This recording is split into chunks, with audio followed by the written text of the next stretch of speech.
અમે બધા એક લગ્નમાં જઈ રહ્યા હતા અને અમારે ત્યાં 3 દિવસ રહેવાનું હતું. અમે બધા અલગ અલગ કારમાં નીકળ્યા હતા. જ્યારે હું ઘરેથી નીકળ્યો ત્યારે મેં વિચાર્યું પણ ન હતું કે હું મારી શાલીની સાથે ખૂબ જ આનંદ કરીશ. લગભગ રાત્રે 2 વાગ્યે અમે લગ્નની જગ્યા ઉપર પહોંચ્યા. ત્યાં અમને રહેવા માટે જગ્યા આપવામાં આવી. લગ્ન પ્રસંગ શરૂ થવામાં હજી ઘણી બધી વાર હતી, એટલે મેં વિચાર્યું કે થોડી વાર માટે આરામ કરી લઈએ. મારી સાવઈના બંને છોકરાઓ સૂઈ ગયા હતા અને તેનો પતિ કોઈ વસ્તુ લેવા માટે બહાર ગયો હતો. તે મારી બાજુના રૂમમાં જ આરામ કરી રહ્યા હતા. મારા કપડાનો થેલો તેના રૂમમાં હતો, આથી તે લેવા માટે હું તેના રૂમમાં ગયો. મેં દરવાજા ઉપર ટકોર કરી અને અંદર દાખલ થઈ ગયો. જ્યારે હું અંદર ગયો તો હું ચોંકી ગયો, કારણ કે તે તેના કપડા એક બાજુ મૂકીને બેઠા હતા. તેને એવું લાગ્યું હતું કે તેનો પતિ બજારમાંથી આવ્યો હશે. તે મને જોઈને શરમાઈ ગઈ. અમારા બંને માટે આ વિચિત્ર સમય હતો, પરંતુ રૂમમાં અમારા બંને સિવાય કોઈ ન હતું, એટલે આ વાત કોઈને ખબર પડી નહીં. મેં મારો થેલો લીધો અને ત્યાંથી બહાર આવી ગયો. જ્યારે સવારે અમે બંને ફંક્શનમાં ગયા તો તે મારી પાસે આવીને કહેવા લાગ્યા કે સાંજની વાત પ્લીઝ કોઈને બતાવતા નહીં. મેં કહ્યું તમે બિલકુલ ચિંતા ના કરો, હું કોઈને નહીં કહું. પછી અમે બંને વાતો કરવા લાગ્યા. થોડી વાર પછી તે મહિલાઓ સાથે લગ્ન ગીત ગાવા માટે જતી રહી. 1 કલાક પછી તે ફરીવાર મારી પાસે આવી અને બોલી, મારે મારી સહેલીના ઘરે જવું છે, શું તમે મને લઈ જશો? મેં કહ્યું તમે તમારા પતિને કેમ નથી કહેતા? તો તે બોલી, તે શરાબ પીવા બેઠા છે, એટલા માટે હું તેની ડ્રાઇવિંગ કરાવવા નથી માંગતી. મેં કહ્યું એ ઠીક છે, ચાલો. તેની સહેલીનું ઘર થોડું દૂર હતું. રસ્તામાં અમે વાતો કરવા લાગ્યા અને વાતમાં મેં મારો હાથ તેના પગ ઉપર રાખી દીધો.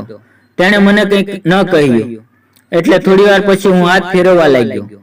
જે રસ્તા ઉપર અમે જઈ રહ્યા હતા તે રસ્તા પર ખૂબ જ અંધારું હતું અને વિરાન પણ હતો. તેણે થોડી વાર પછી તેનો હાથ ગેર પાડવાના દાંડલા ઉપર મૂકી દીધો. તે થોડી વાર ગાડીનો ગેર બદલી રહી હતી.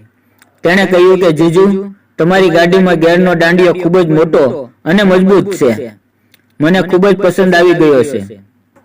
મેં કહ્યું અરે એટલો મોટો પણ નથી, તે બધી ગાડીમાં હોય તેવો જ છે. તો તે કહેવા લાગી કે જે હોય તે, પણ મને ખૂબ જ સારો લાગ્યો. મેં ક્યારેય વિચાર્યું પણ ન હતું કે તમે મારી સાથે આવી રીતે વાત કરશો. તેણે કહ્યું કે હું તમારા સાધુભાઈથી બિલકુલ ખુશ નથી. મેં તેને કહ્યું અરે શું વાત કરો છો, તે તો ખૂબ જ હેન્ડસમ વ્યક્તિ છે. તો તે કહેવા લાગ્યા કે જો તમને સાચી વાત કહું તો તે ફક્ત મહિનામાં 1 થી 2 વાર જ આનંદ આપે છે, જેથી મને તે બિલકુલ પસંદ નથી. તો મેં કહ્યું તમે તેની સાથે વાત કરો કે મારે તો રોજ આનંદ કરવો છે. તો તે કહેવા લાગી કે મેં તેને કહ્યું હતું પણ તેનાથી ન થયું. શું તમે મારી સાથે આનંદ કરવા માંગો છો? મેં તેને પૂછ્યું. તો તેણે હસીને કહ્યું જોયું જાય છે, સમય આવવા દો.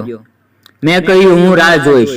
આટલું કહેતા કહેતા મેં મારો હાથ મકાન ઉપર ફેરવવા લાગ્યો અને મેં તેને કહ્યું તમારું મકાન તો ખૂબ જ ગંદુ છે, શું તમે આની સફાઈ નથી કરતા? આટલી બધી ગંદકી તમને કેમ પસંદ છે? તો તેણે કહ્યું હું કોની માટે સાફ કરું, કોઈ મારું મકાન જોનાર તો જોઈએ ને. મેં કહ્યું પણ જોનાર કોઈ હોય કે ન હોય, તેને સાફ રાખવું ખૂબ જ જરૂરી છે. તો તે હસીને કહેવા લાગ્યા જો તમને સફાઈ કામ આવડતું હોય તો તમે એકદમ ક્લીન સાફ કરી દો. મેં કહ્યું શું તમે સાચું કહો છો? વાતો કરતા કરતા અમે લગ્નની વાડી ઉપર આવી ગયા ને અમે બંને એક રૂમની અંદર ગયા. મેં તેને મારી બાહોમાં લઈ લીધી. તેણે કહ્યું રૂકો જરા, સબર કરો, તમારે હજી સફાઈ પણ કરવાની છે. મેં કહ્યું હા જરૂર, અને મેં સફાઈ કરવાના સાધનો લઈને પૂરા રૂમની સફાઈ કરી દીધી. હવે રૂમ એકદમ અલગ જ લાગી રહ્યો હતો અને ચમકી પણ રહ્યો હતો. મેં મારા મોબાઈલ વડે તેનો ફોટો પાડ્યો અને તેને બતાવ્યો. તો તે એકદમ ખુશ થઈ ગઈ અને કહેવા લાગી ખરેખર ખૂબ જ સરસ સફાઈ કરી છે. મિત્રો, વિડીયોનો આગળનો ભાગ સાંભળવા માટે ચેનલને સબસ્ક્રાઇબ કરો અને વિડીયોને લાઈક કરો. ફરી મળશું આવતીકાલે એક નવા વિડીયોની અંદર. ત્યાં સુધી આવજો.